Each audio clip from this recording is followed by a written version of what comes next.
You know how many wonderful ideas you've had. Stuff that God gave to you, you thought was, man, this is it. You went in there to your friends and your family, and they shot it down. You know why they shot it down? Because they ain't see it. Because God ain't give it to them. Because he put it in your imagination. If he'd have wanted them to imagine it, he'd have put it in their head. That's why people can't see what you're going to be. That teacher mind, look at you, you're standing there. You can't even talk. How they going to put somebody like you on TV? I wasn't going to stutter forever. Because nobody else from 112th Street ever been on TV. You ain't think I'd be the first. You know why? Because you ain't see it. God didn't put me being on TV in her head. I was just dumb enough to think it could happen. When you gonna get dumb enough to think that your imagination is real? If I was you, I'd hurry up and get that stupid. You have to work on yourself on a regular basis for mental mindset. For mental mindset and stamina. Because things are going to happen to you. I believe that the reason that most people go to their graves with their talents and abilities and skills in them is because of the fact, number one, many are like me. I thought I knew myself, and I really didn't know myself as well as I thought. I've discovered that sometimes people can take you to a place within yourself that you can't go by yourself. I was afraid.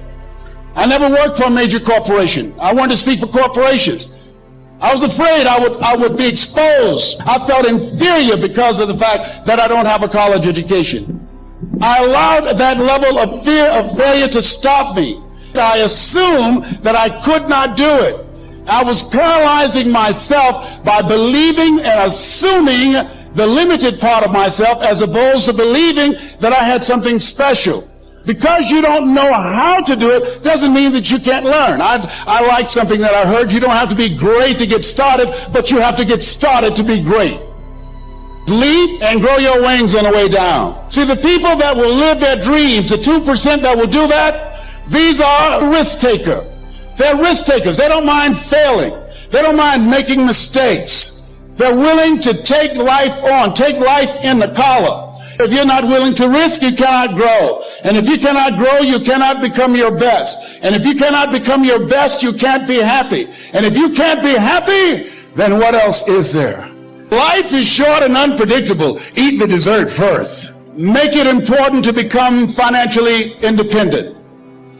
You know, people say money won't make you happy, but everybody want to find out for themselves. Money's not important, but it's right up there with oxygen. And let me tell you something, fellas, even if you're as homeless as I am, you got some money, some women will find something cute on you. He's got to walk like Denzel Washington, you know. I used to be so broke, I'd walk past the bank and trip the alarm.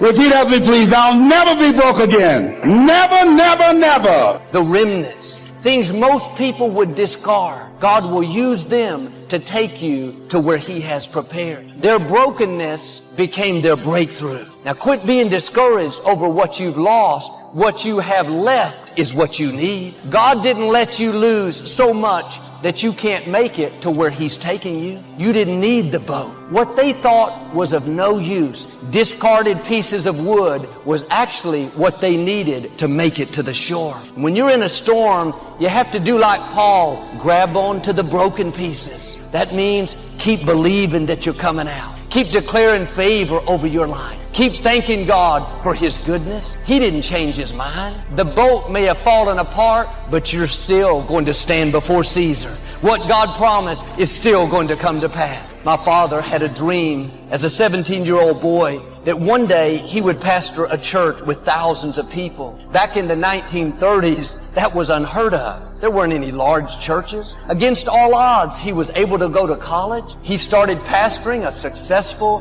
growing church. They had almost 1,000 members. They just built a beautiful new sanctuary. Everything was going great until a storm hit. My sister Lisa was born with something like cerebral palsy. My father began to search the scriptures in a new way. He started speaking to his congregation about how God is a healer, how He wants us to live an abundant, victorious life. Much to his surprise, they didn't like his new message of faith, and they asked him to leave. He was devastated. He had spent years pouring into those people. Now it looked like his dream was over. But that storm is not keeping you from your destiny. It's leading you to your destiny. God is directing the winds. He and my mother went out and started Lakewood. My father had lost over 90% of his congregation. He was no longer affiliated with his denomination. He didn't have support from his colleagues. Lifelong friends never spoke to him again. But God says, you're going to make it without the support, without what you've lost, without the new building.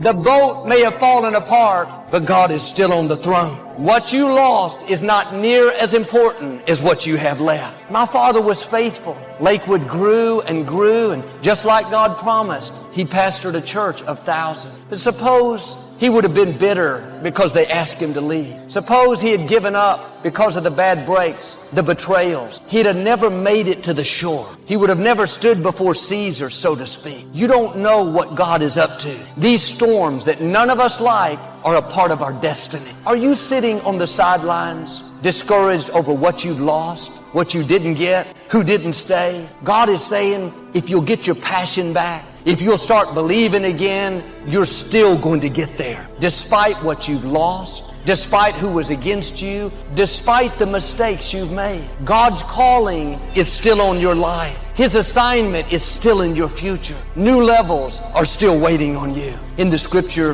there's a story about a little boy named Mephibosheth. He was the grandson of King Saul and the son of Jonathan. David and Jonathan were best friends. Mephibosheth was born into royalty, destined to one day take the throne. But life didn't turn out the way he thought. His father and grandfather were killed on the same day in a battle. The maid that took care of him, when word reached their city, she grabbed Mephibosheth, took off running out of the house, trying to hide him from enemies that were coming. She tripped on the steps, dropped Mephibosheth, and both of his legs were broken. He became permanently crippled. He could no longer walk. Years had passed. Now instead of living in the palace like he thought, he was living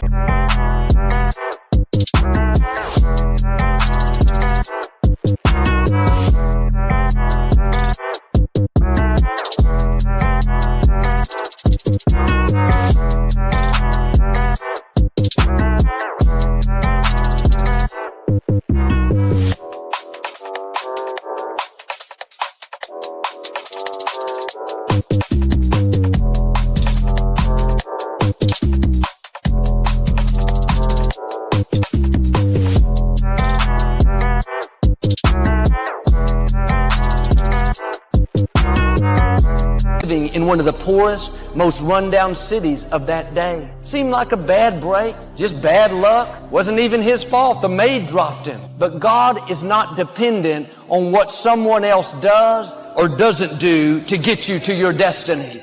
People may have dropped you, but God knows how to pick you back up. Years later, King David was reminiscing about how much he loved his good friend Jonathan. He asked his men if any of Jonathan's relatives were still alive. They said, yes, his son is, but he's crippled, living in the slums. David said, go find him and bring him to me. You can imagine as these officials from the palace start searching the slums, word quickly spread, they're looking for Mephibosheth. When he hears, he thought, oh man, I'm done now. They have finally found me. He expected the worst, but they picked him up and carried him to the palace. They cleaned him up, put new clothes on him, brought him before David. He was afraid, didn't know what was going to happen. David said, Mephibosheth, don't worry. From now on, you're going to live in the palace with me. Every night, you're going to eat dinner at my table. Not only that, I am giving you all the land that belonged to your father and your grandfather. Like him, it may look like there's no way what God promised you could still come to pass. It's too late. You've had too many bad breaks. The odds are against you. If Mephibosheth were here, he would tell you, you're still going to get there. Despite who dropped you, despite how unfair it was, despite how impossible it looks, you're going to make it without the boat, without what you thought you had to have. God has the right people already lined up to help you. People that will make up for what you didn't get. Now don't stay focused on what you've lost. What you have left is what you need. There's power in the broken pieces. May not look like much, but when God breathes on them, you will make it to the shore. Now believe and declare you're still going to get...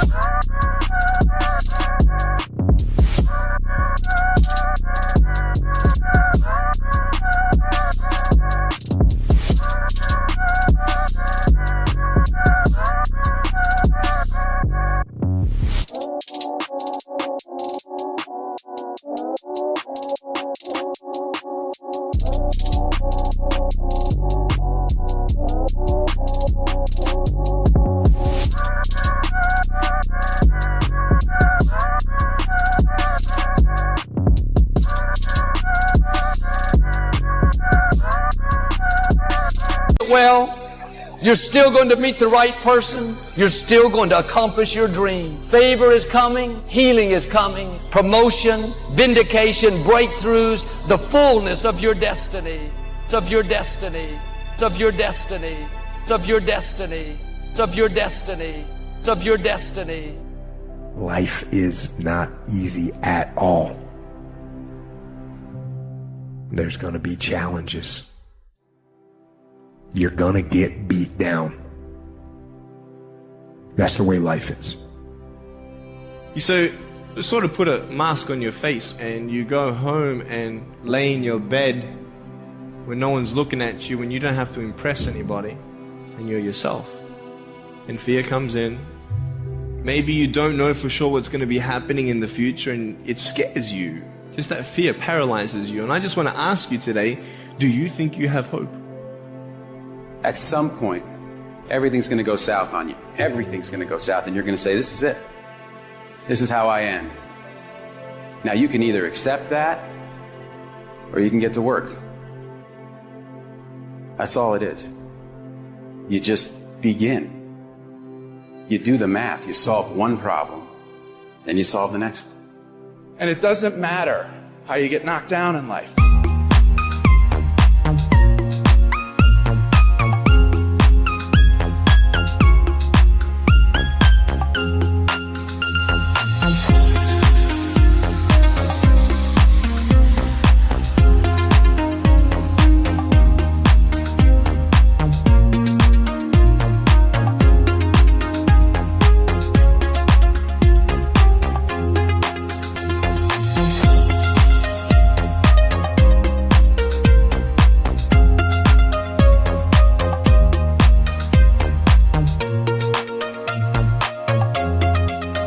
Because that's going to happen. All that matters is that you got to get up. You have to get up. Whatever experience you're having right now, it has not come to stay.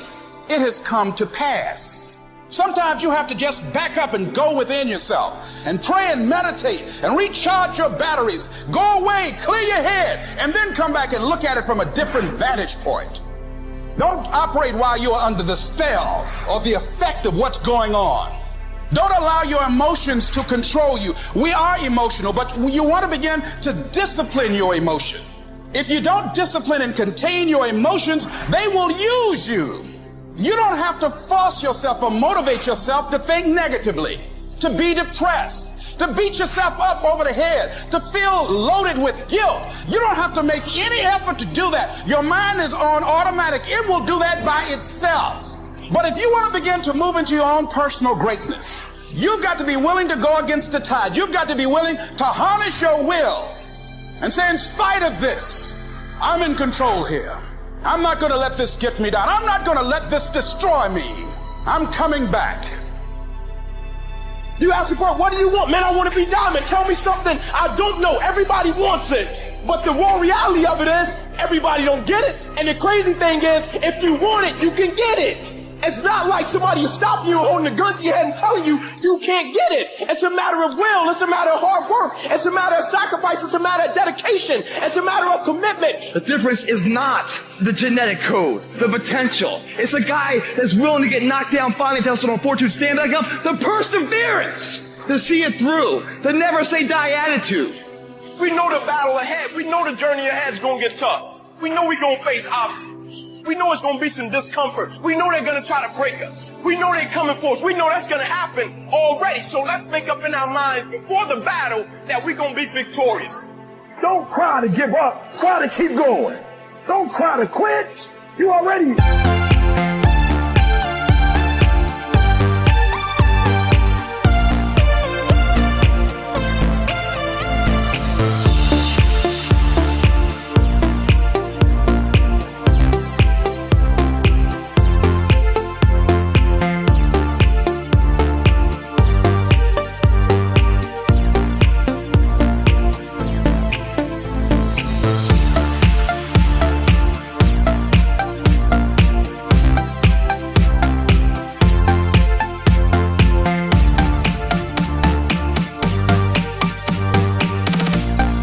In pain, you already hurt. Get a reward from it.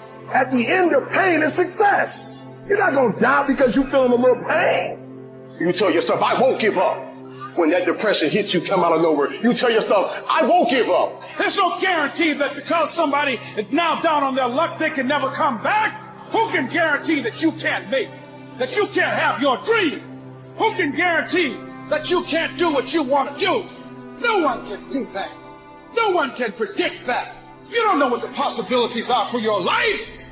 Because if you're willing to go through all the battling you got to go through to get to where you want to get, who's got the right to stop you? It's your right to listen to your gut. It ain't nobody's right to say no after you earn the right to be where you want to be and do what you want to do. All we need to do is we look at our dreams as we get ready to hit the floor. I'm blessed and highly favored. I don't care if you sick. I don't care what you're going through. If you're not dead, he ain't through with you yet. As long as you waking up, you still in the game. As long as you alive, you can still make it happen. As long as that breath in your nostrils, boo, you still in the game. You still can win. Now get your butt up.